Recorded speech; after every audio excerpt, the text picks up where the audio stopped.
Bonjour à tous! Comme vous avez pu le voir grâce au titre, je pense, et à la miniature également, je vous propose du coup de vous montrer mes derniers achats du mois, mais seulement les livres d'occasion.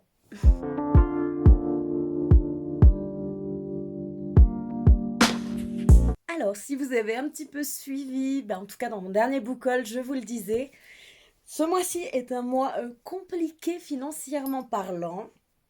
Donc, ça veut pas dire que j'ai pas acheté de livres. Non, pas du tout. Mais j'étais bien contente d'en trouver la plupart d'occasion. Donc là, ça va être 100% des livres d'occasion. Il y en a 3 qui viennent de Vinted. Et je crois qu'il y en a un ou deux que j'ai trouvé en boîte à livres. Et tout le reste, en fait, c'est une petite librairie d'occasion qui était donc à la ville. À la ville. Donc voilà, j'habite perdue, donc il n'y a pas du tout de librairie d'occasion, mais je suis partie à 1 heure de chez moi et alléluia, il y avait une librairie, donc 100% d'occasion, qui était magnifique, avec un choix énorme et en fait j'ai envie de dire heureusement que c'était bientôt midi et que ça allait fermer. Ça m'a limité parce que j'aurais pu y rester encore 2 ou 3 heures facilement. Voilà. Donc sans plus tarder, on va commencer. Je vais attaquer avec les 3 livres que j'ai pris sur Vinted. Et ensuite, je passerai à ceux donc de la librairie. Alors tout d'abord, sur Vinted, je me suis pris Crave de Tracy Wolff.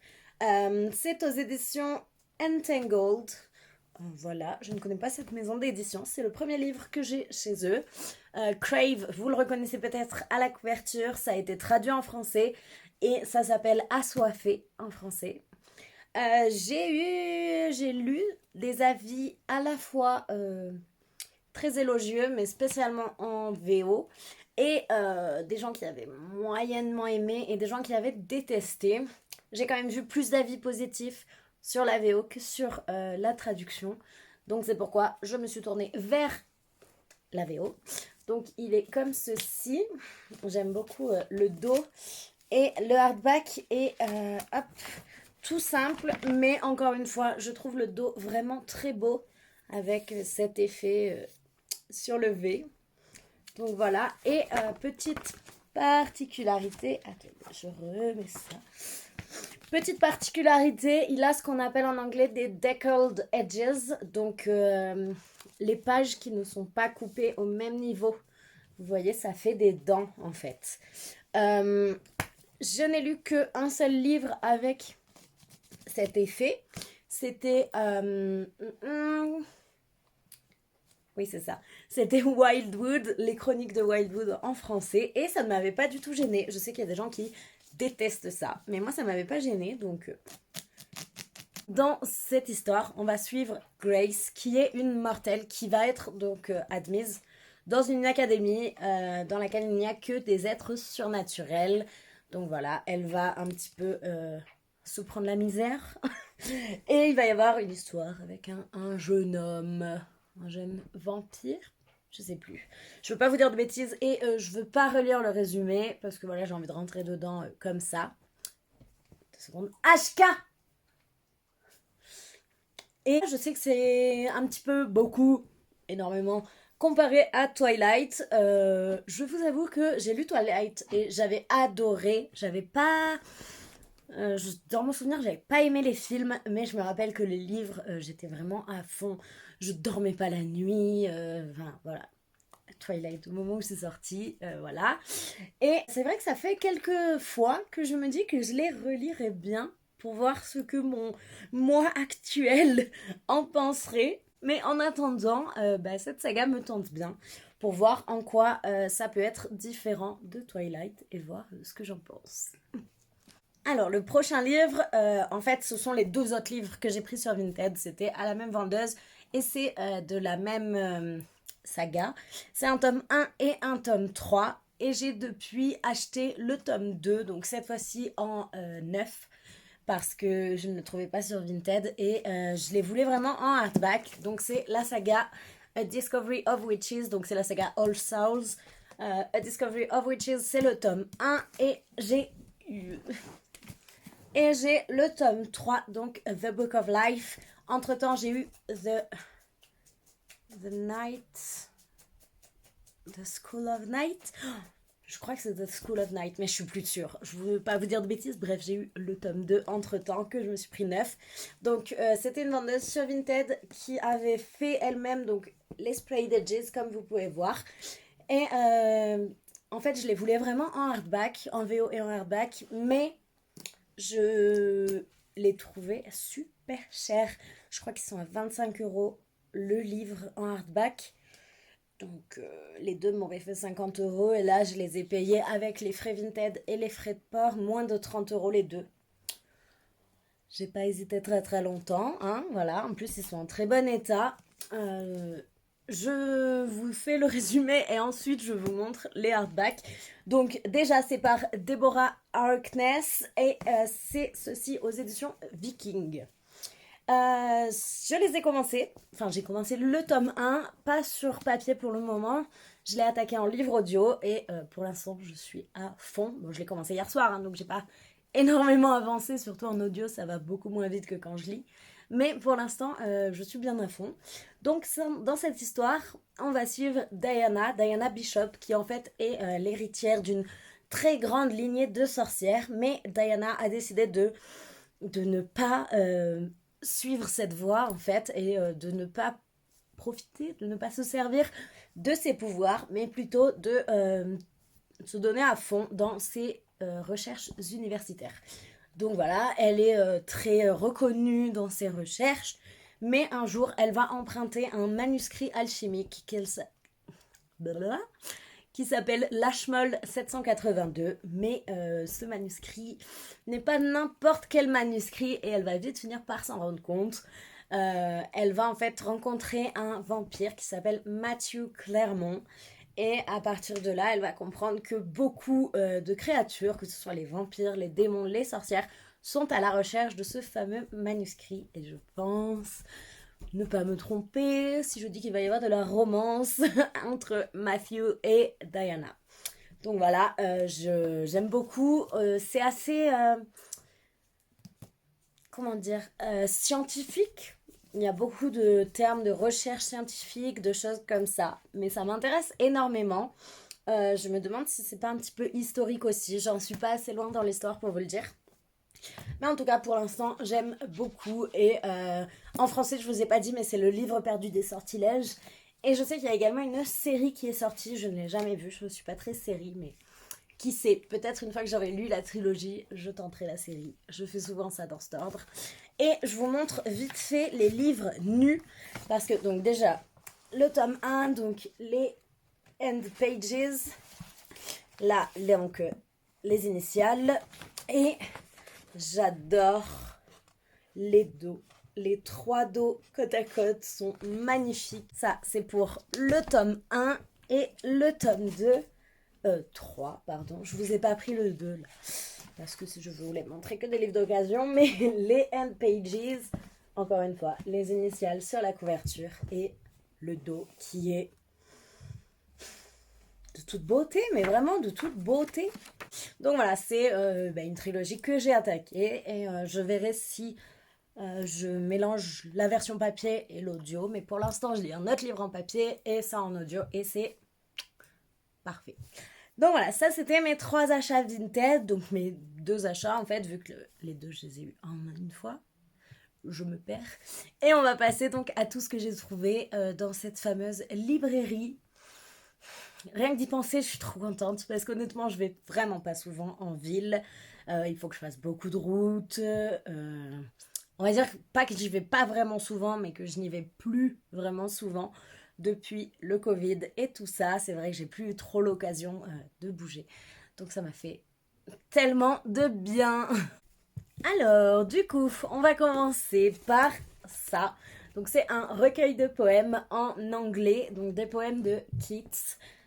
John Keats. Il faut savoir que j'ai fait donc des études d'anglais et la littérature a toujours été quelque chose qui m'a fascinée en cours, je parle, hein, parce que oui, dans la vie de tous les jours, oui, mais en cours, étudier des œuvres, étudier des poèmes. Ça, c'était vraiment une matière qui me passionnait, qui me manque d'ailleurs beaucoup.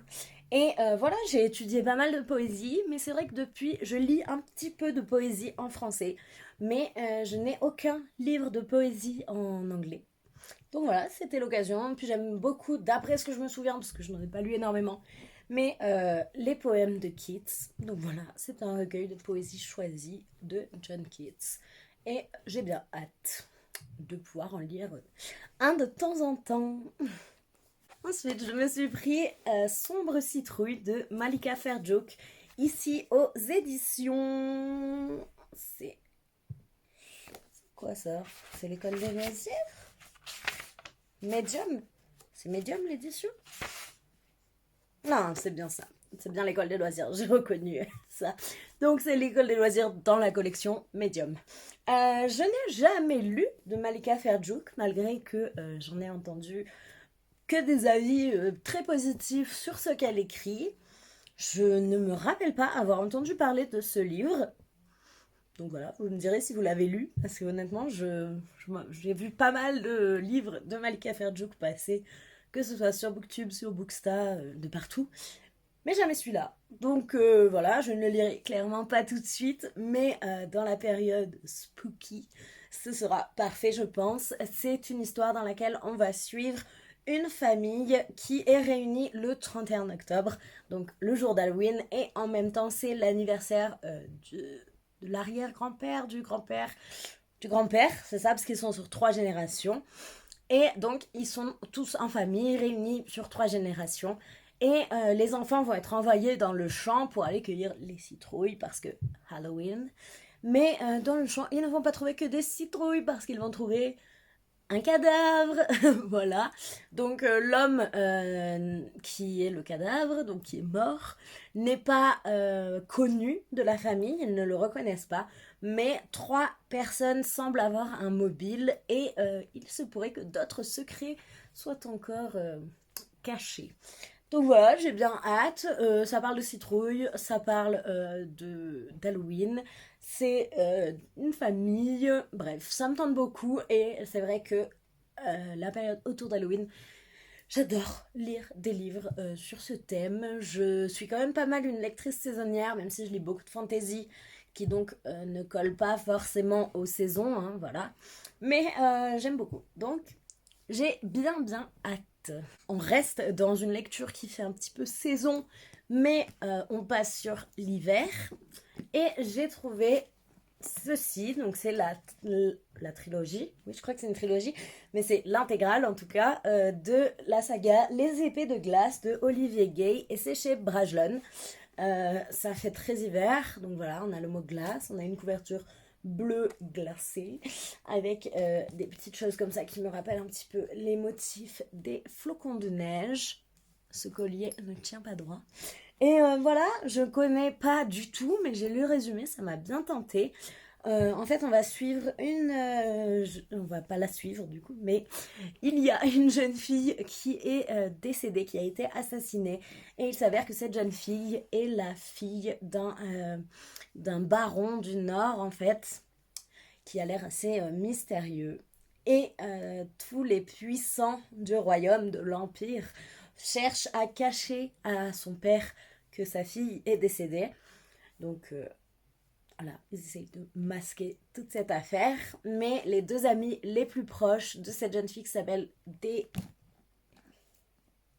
Deria, pardon, qui s'appelle donc Deria, ces 2 amis les plus proches vont décider, ils vont se retrouver mêlés malgré eux en fait à tout ça et vont décider que non, ça va pas se passer comme ça et qu'ils allaient aller annoncer la nouvelle au père de Deria. Et en fait, il se pourrait qu'il ne sache en fait pas vraiment qui est vraiment son père et que peut-être que s'il l'avait su, ils ne seraient pas allés en fait.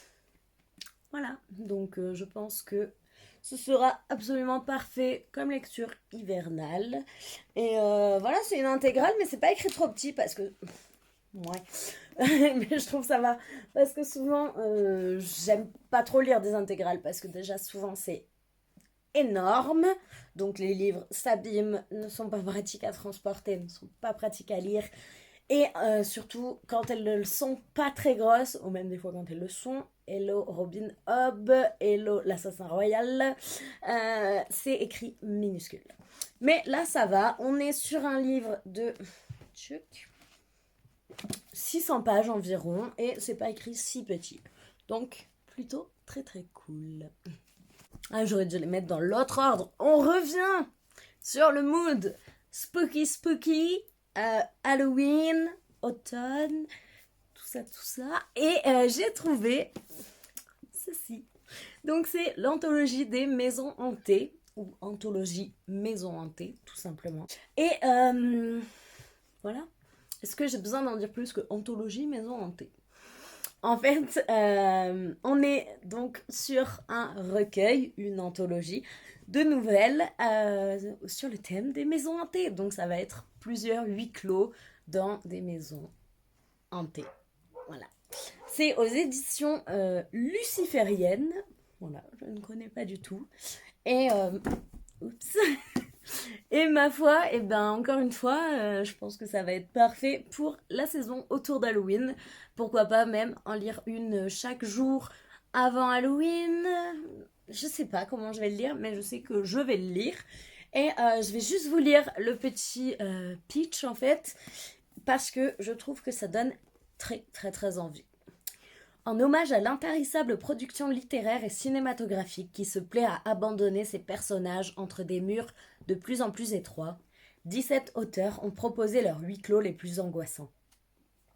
De hautes tours gothiques, un appartement d'étudiants, un motel d'où l'on ne revient pas. Chaque nouvelle présente un édifice dans lequel il serait imprudent de s'aventurer très longtemps. Spectres, démons, souvenirs d'un autre temps et monstres cannibales ont un sens de l'accueil particulier. Alors, comme le disait si bien Dante, vous qui entrez ici, abandonnez toute espérance.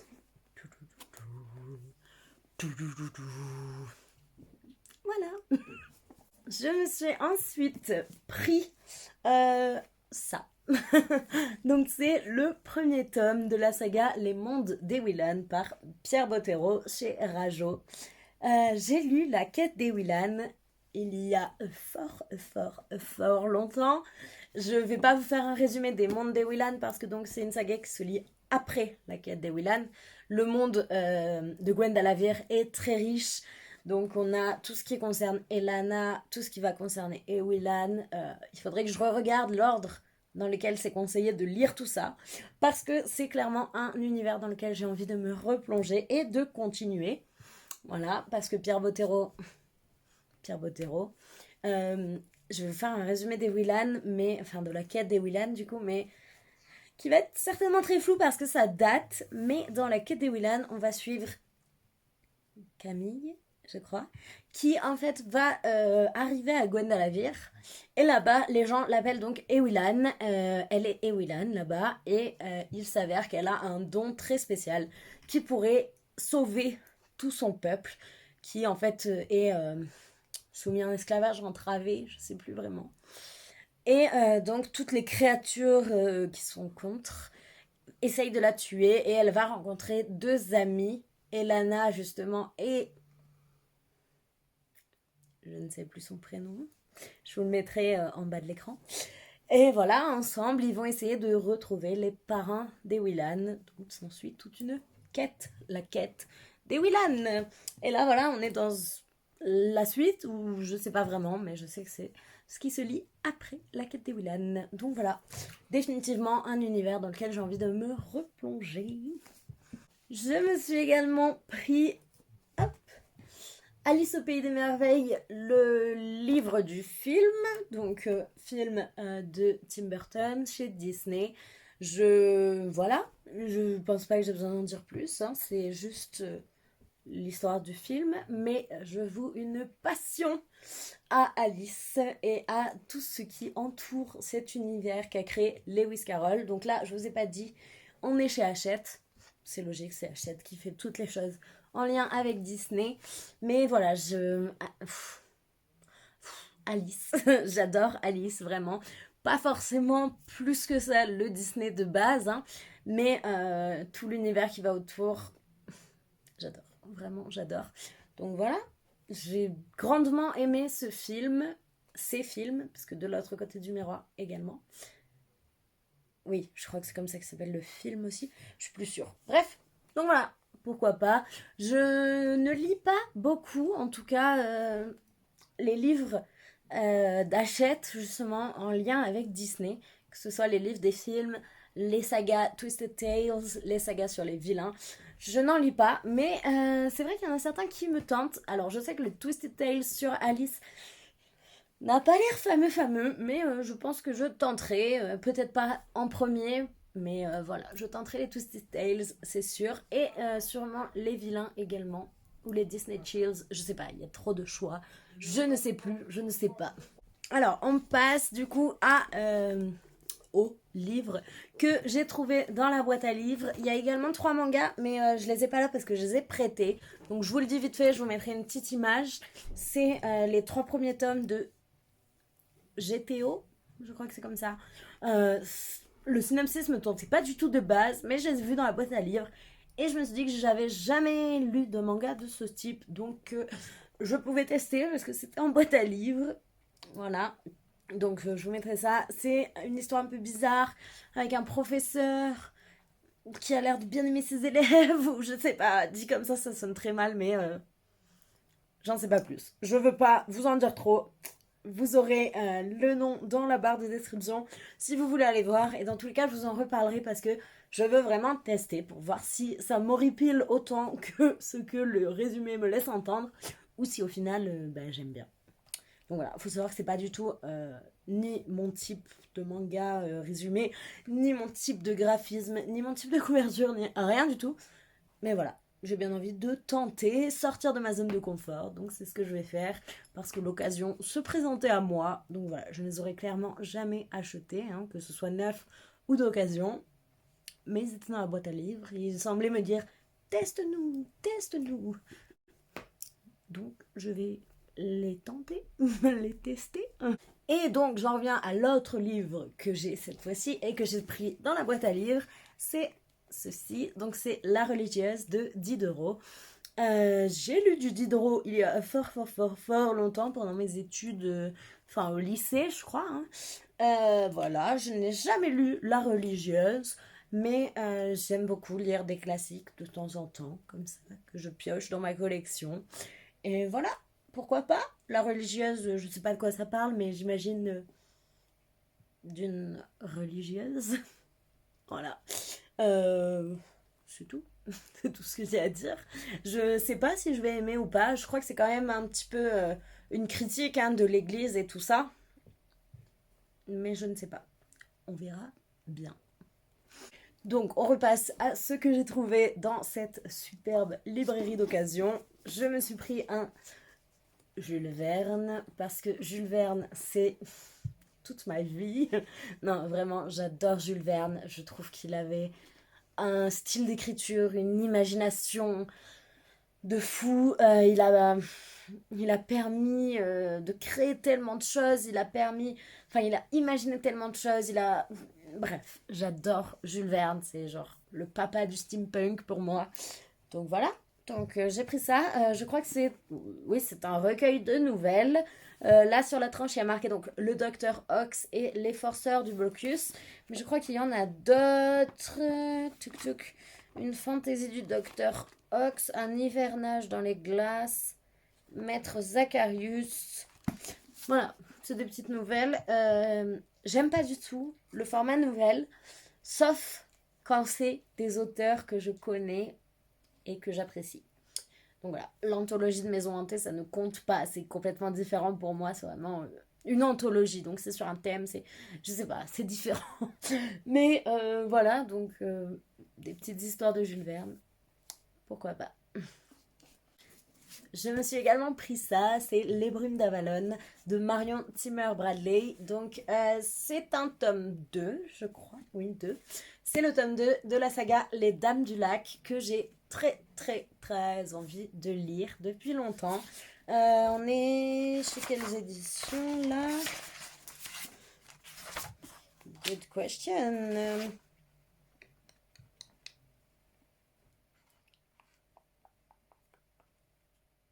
Pygmalion, je crois. Oui, je crois qu'on est aux éditions Pygmalion. J'ai enlevé la dust jacket, elle y était, mais elle était vraiment, vraiment dans un état lamentable. Et dans tous les cas, je trouve le livre nu bien plus beau, donc voilà. Je vais essayer de me trouver le tome 1 dans la même édition avant de commencer. Mais je sais juste que c'est une réécriture de la légende arthurienne en 4, 5 tomes peut-être. Mais du point de vue des femmes. Donc ça m'intéresse beaucoup. Je sais que c'est une saga qui est vraiment reconnue et appréciée. Je sais que notamment Margot, de Margot Lizaise, l'a lu et en parle assez régulièrement. Donc ça me tente beaucoup. Surtout depuis que j'ai lu La du prix de Guenièvre, donc de Kirsten White, qui était sortie chez De Saxus et que j'avais grandement aimé. Surtout le fait que voilà, ce soit du point de vue de Guenièvre, du point de vue des femmes, car c'est une légende qui a été racontée, re-racontée, comment on dit réécrite, réécrite tellement de fois. Mais c'est vrai que du point de vue des femmes, c'est toujours cool. Donc voilà, j'ai bien hâte de voir ce que ça donne. Et c'est tout. C'est tout. Ensuite, je me suis pris un livre de non-fiction. Je vais pas le tenir longtemps parce qu'il est super lourd. C'est L'art de jardiner de Martha Stewart. Donc Martha Stewart, je sais pas si vous voyez qui c'est un peu une businessman, influenceuse old school. Je sais pas, américaine. Voilà, elle sort des livres de cuisine, des choses comme ça. Et il pèse vraiment lourd. Hein. Mais c'est un livre sur le jardin qui est super kitsch. Et moi, j'adore les livres de maison et de jardin. Super kitsch. Donc voilà, c'est parfait. C'est parfait. Que dire d'autre? Kitsch power. Oh. Donc voilà, ça c'était tous mes achats. Je vous en montre juste 2 parce que ce serait quand même possible que je les lise. On a pris Le Cri de Nicolas Beuglet et Lucas, ouais, c'est ça, Lucas de Franck Tillier, principalement pour mon chéri parce que c'est vrai qu'en fait il s'est mis à la lecture avec moi. Il n'avait jamais lu avant, jamais. Donc forcément, il a commencé à lire les mêmes styles que moi, les mêmes genres que moi, et principalement de la fantasy. Mais on pense tous les deux que des thrillers lui plairaient grandement au vu de ce qu'il regarde comme série et tout ça. Même s'il adore la fantasy et qu'il adore la lecture jeunesse. Voilà, ça fait longtemps qu'il veut tenter. Donc je sais que j'ai eu de très bons échos sur Le Cri. Et il voulait tenter Franck Tillier, qui est une valeur sûre. J'ai lu 2 livres de Franck Tillier il y a assez longtemps et c'est vrai que j'avais adoré. Mais je n'en ai pas, donc c'est vrai que je ne me tourne pas du tout vers ce genre. Donc là, voilà, ce sera l'occasion. Je ne vais pas vous faire de résumé parce que je ne les ai pas lus, je ne compte pas les lire. Mais je sais que, voilà, des fois j'ai des envies soudaines d'autres genres littéraires, mais je ne les ai pas chez moi. Donc voilà. Et j'ai hâte de voir ce que lui en pense de sortir de, au final, sa zone de confort et de lire un nouveau genre. Voilà, ça y est, c'est fini. J'espère que ce petit book-haul d'occasion vous aura plu. Au total, pour tous ces livres, je crois que j'ai dû en avoir pour...